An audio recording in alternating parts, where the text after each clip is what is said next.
I would say the one thing we're trying to be really good at is making evaluations over a long period of time to see where that growth is. It's almost like looking at an investment. I don't want something that's peaked now. I want something that I think is going to continue to get better. And, how do they interact with their parents after a set? How are they talking to the coach? If they making mistakes, how are they responding to that? Those things are really important for us.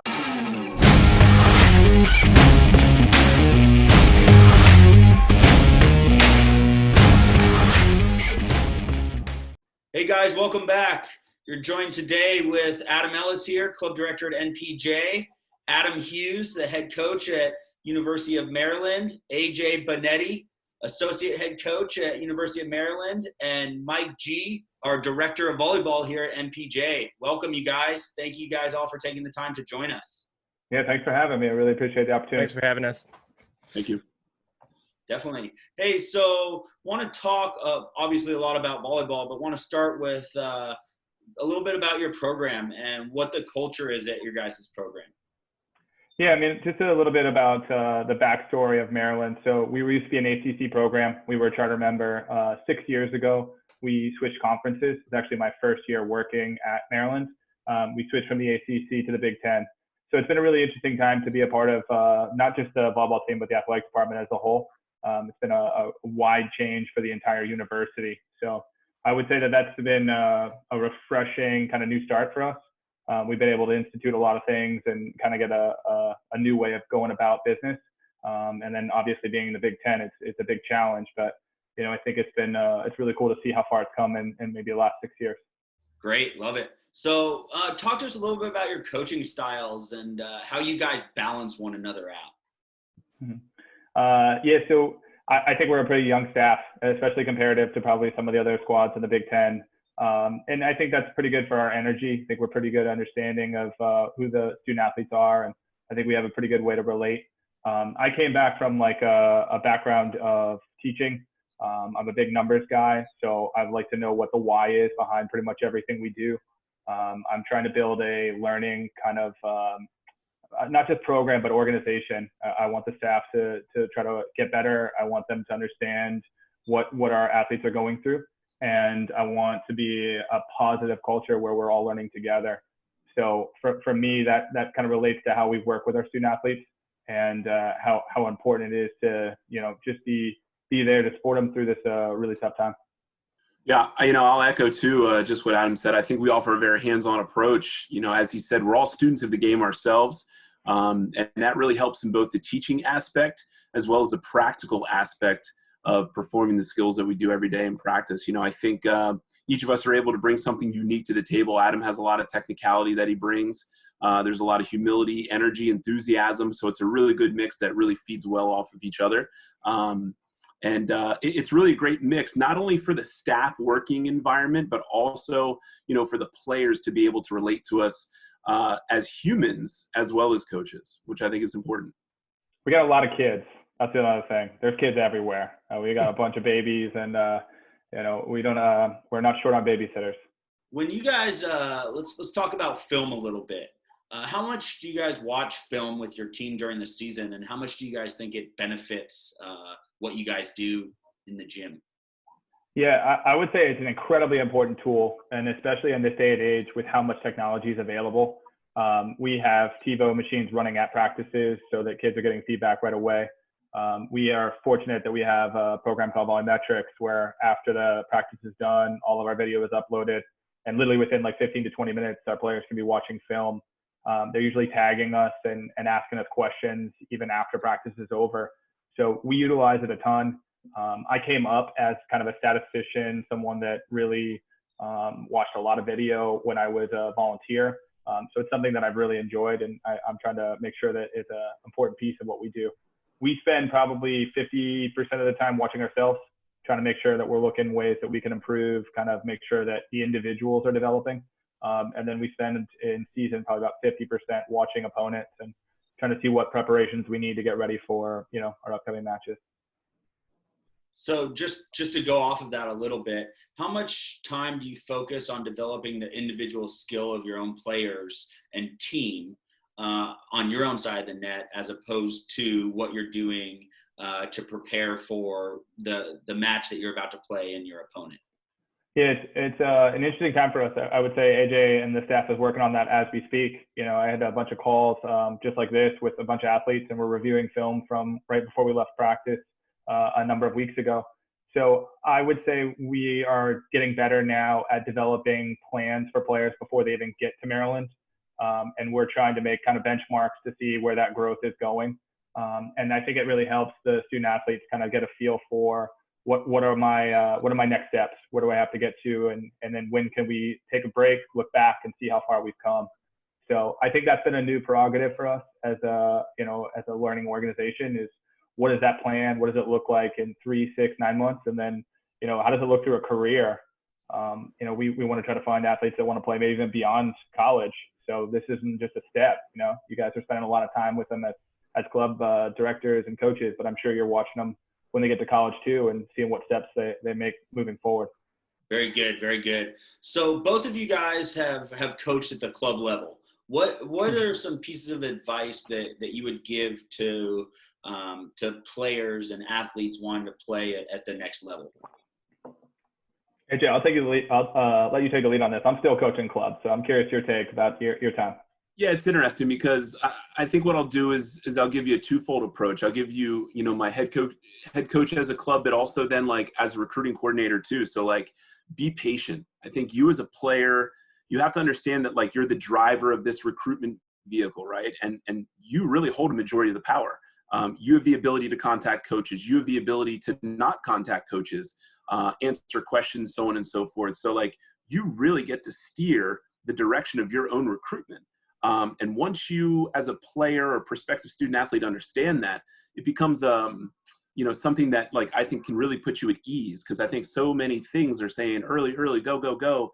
And in actuality, like you don't have to, like you're going to have a lot of options available to you. And it really goes into the next thing. Like there are so many different levels that you can play at. There's not just Division I, there's Division II, Division III. NAIA, JUCO, there's so many different opportunities for players now to be able to play at that next level past club. I do think, though, having someone like, Adam, like yourself, or a recruiting coordinator for your club that is able to have those real conversations with you to say, hey, I think, this is probably the best and appropriate level for you to pursue. It just makes things so much easier for both parties. Yeah, I mean, I'm crazy. I'm still a club coach. And I have a 15th team this year. Last year I had 17th, and it's a lot of time. But at the same time, coaching club has been an awesome opportunity to kind of test some new strategies. You keep developing as a coach. I've really learned a lot by a lot of great club coaches out there, to be honest with you. I think of it as almost it's like being a chef, right? There's so many different ways that you could cook things. And I think sometimes as coaches, we get to a point where we think we just run the restaurant, but we don't necessarily want to be behind in the back actually cooking and trying new things. So for me, and my wife's probably not happy that I'm putting all the time coaching club, but at the same time, every year I feel like I'm learning, I'm getting better. It's helped me a lot. So what differences can an athlete expect going from a club practice to then a collegiate practice? I think it's just the sheer number of hours, to be honest with you. I mean, in the season, you get 20-hour blocks, and you might not be at 4 hours a day in the gym, but you obviously still have your academics. But, we probably are in the gym maybe 2.5 hours, probably about a half hour of film. You put in another half hour of probably prehab, and then another 30 minutes of rehab afterwards to get that 4-hour block. I feel like that's a lot of time that maybe you just don't have that time availability in club. So for me, I think it's the biggest thing is, a lot of clubs are doing stuff at a really high level. I think you're just doing it 5 to 6 days a week now for extended periods of time. So, but with that, you do have a lot more resources. I think you're going to have a full-time trainer with you, and, you've got nutritionists, you've got more people to support you, but I think you got to learn in club what your body can do and then make sure you double down whenever you get to college. Yeah, I would echo that as well and just say, from kids that I've talked to through the recruiting process as they become student athletes in, that first year, we say, hey, like, was it the physical toll, the mental toll? And a lot of them say physically, I felt good, to play college volleyball, specifically in the Big Ten. But, a lot of them mentally were just like, wow, like classes, practice, when do I eat, have to go to the training room, and like the mental aspect of it was much more taxing for them. And so that's where a lot of the support services come into place, which is good. But a lot of them said physically, like a lot of the clubs are doing a better job nowadays of getting kids prepared. But realistically, like both that physical and mental tax is going to be huge. When I coached college, one of the things I immediately used to wonder was how the heck these athletes would go from playing club in a 3-day weekend tournament, or in some cases, they could play as many as 4 or 5 matches in a single day, and then you go to this preseason, college schedule, and maybe you have to play 2 in one day.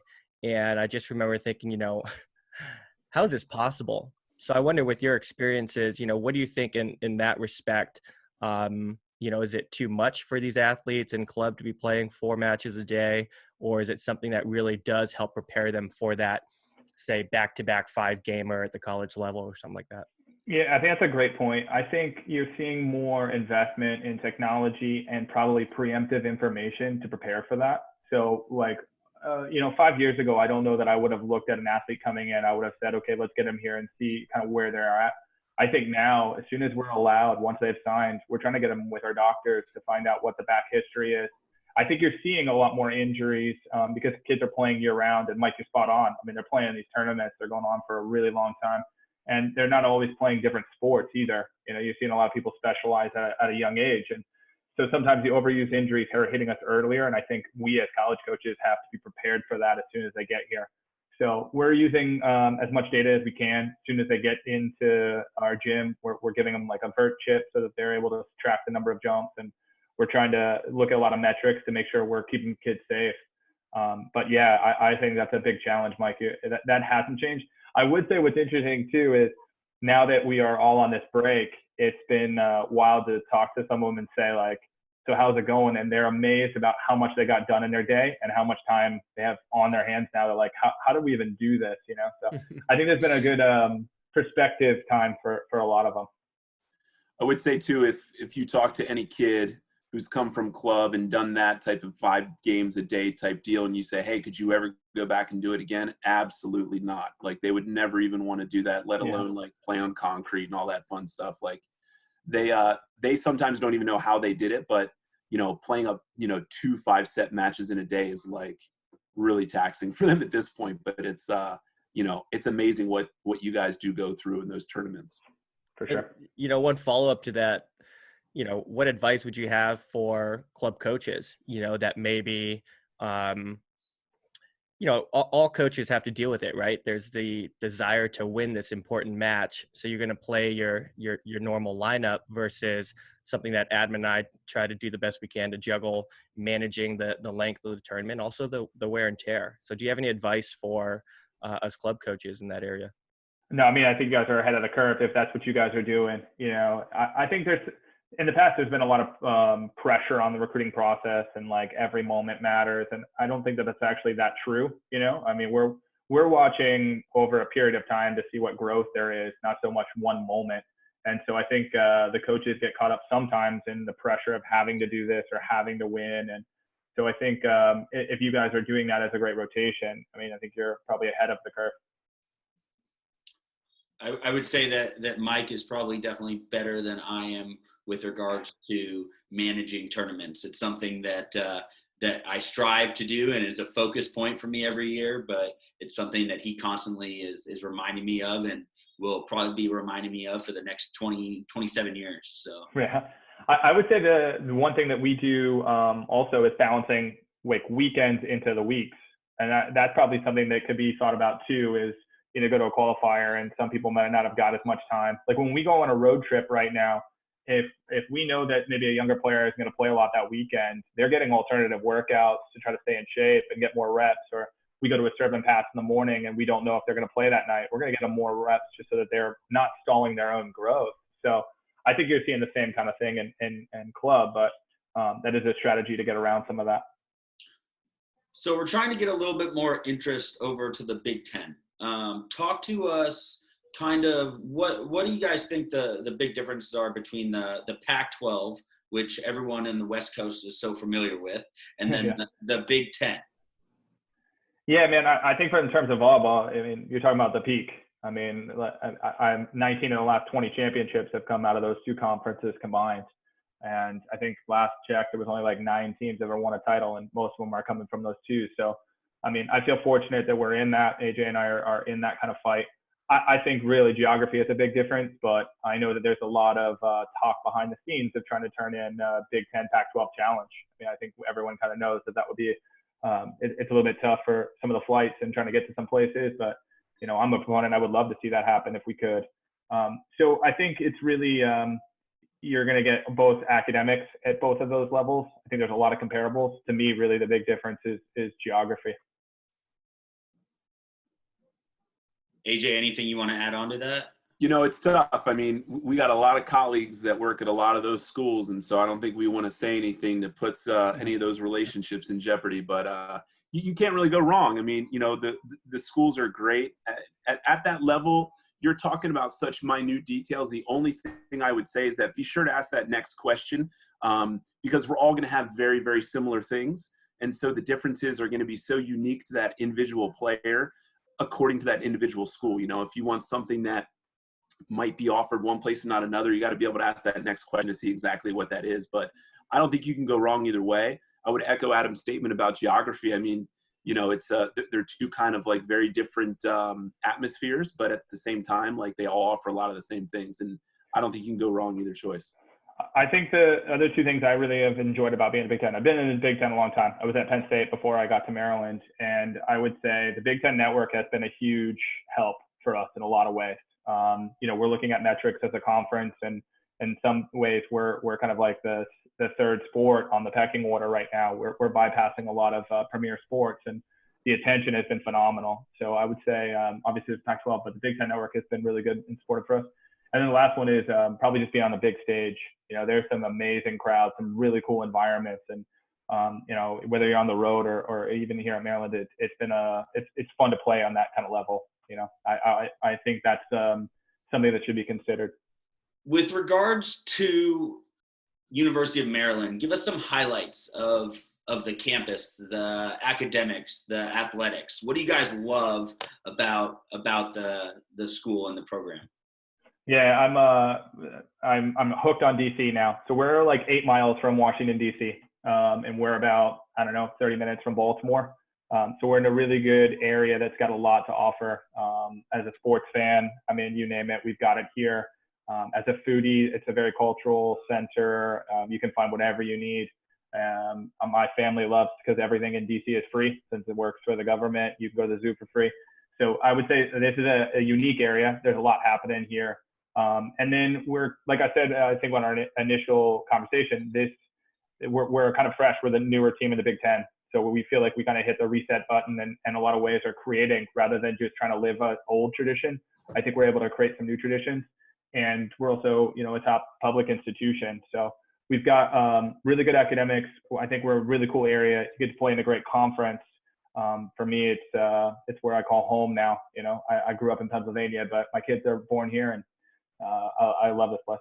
Yeah, I would definitely say too. I mean, as you can see by my wisely chosen backdrop, it's a beautiful campus. You know, and it's really like what I tell people, my friends and colleagues, is like when you step onto, you know, the campus grounds, you know that you're on a university. You know, the College Park area is a nice little suburb, but realistically, like when you're on Maryland's campus, like you know, there's a lot of brick architecture throughout. You can really tell, you know, the academic buildings and stuff. Like it's not like you're passing by and you're like, oh, like you're in the midst of a city. That's not the case. Like when you're on campus, you know, and I think it's a big standout point because people think of the area and they go, oh, you're in the DMV or DC, and it's like, no, like we're not in DC, like we're not in the city, like we have our very own campus environment, and it's pretty unique. And you know, another little fun fact, not a lot of people know, Maryland is the southernmost school in the Big Ten. It's an exciting piece of knowledge right there, Adam. Yeah, dropping knowledge. Yeah. Hey, we got that warm weather going for us. Hey, so you guys have had a ton of success with your recruits and your athletes. You know, with Erica Pritchard as your guys' first time first team all Big Ten performer. Talk to us about the top 3 things that you look for in an athlete when you're recruiting them. So I'll say the first is because the recruiting period has kind of slowed down, we're not going after younger players as much. It's allowed us to probably get to know players a little bit through talking to coaches or just making more evaluations. I'm an honest kind of guy. I know we're not at the top of the Big Ten. So we need the right mindset. We need the right person who maybe is, hey, I might have gotten passed up by the top of the top, but I want my shot to play with those guys. And, if we're going to play a pickup basketball game, I don't care who's playing, I'm in, so you have to have the right mindset. And I think for the most part, we have that. We value culture, I would say, is a big important thing too, from a chemistry standpoint. We had some ups and downs last year, to be honest with you. 2 years ago, we were pretty solid, and we're working to get back to where we think we should be, but that's going to go a long way. So for me, recruiting is a lot of the personality base, and getting to know what they look like with, how they interact with their parents after a set. How are they talking to the coach? If they making mistakes, how are they responding to that? Those things are really important for us because we're trying to take steps forward in our conference. So I think that's it. And then I would say the one thing we're trying to be really good at is making evaluations over a long period of time to see where that growth is. It's almost like looking at an investment. I don't want something that's peaked now. I want something that I think is going to continue to get better. And then probably the last piece is one that we rely on a lot of the coaches for is coachability. Does that person want to get in the gym? Have they been doing private lessons with you guys? Have they asked to do all the things that you've been doing? Or is it, they're not really around much, or, I heard a great comment by Saban out of Alabama. He said that, we try to avoid the butt guys. And his point was they can run a 4.4 butt. And when you hear that statement, it's like, okay, there's more to it, So I thought that was a great line that I'll probably carry on for a long time. Yeah. And I think if I can add, echo everything he said. Obviously we're in this together at Maryland, and the coachability is huge. I think the fit is huge. Something through our talks throughout the recruiting process for both, talking with coaches and club directors and stuff is just, what are they like as a person and an individual? Are they someone that, is likable? Or are they someone that is, maybe not the best teammate? I think those things matter. They don't have to be the nicest kid in the world, but at the end of the day, we're going to be spending a lot of time with them, as are the rest of the players. And the last thing you want to do is bring a stick of dynamite, throw it in the locker room, and just walk away, So, we're trying to avoid the dynamites, Yeah, I would echo that. I mean, you're spending 4 years with that person, and I think it goes both ways. As club kids, I hope you're, don't look just to the surface. Really get to know who the coaching staff is and how they interact with people, because yeah, if you can't hang with them that much, you don't want to be a part of it. I was very fortunate. I worked at Penn State with Russ, and I obviously think very, very highly of Coach Rose. And the one thing that I would take from him more than anything else is just be you to an extent that is so pure. You're gonna have your flaws, you're gonna have your pros and your cons, but you shouldn't have to hide that. You just find the people that want to be around you. Makes a lot of sense. Well, hey guys, just want to take the time to really thank you for taking a little bit of your day-to-day to join us. So AJ, Adam, Mike, thank you guys very much. Thank you. Thanks guys. Really appreciate it. Thank you.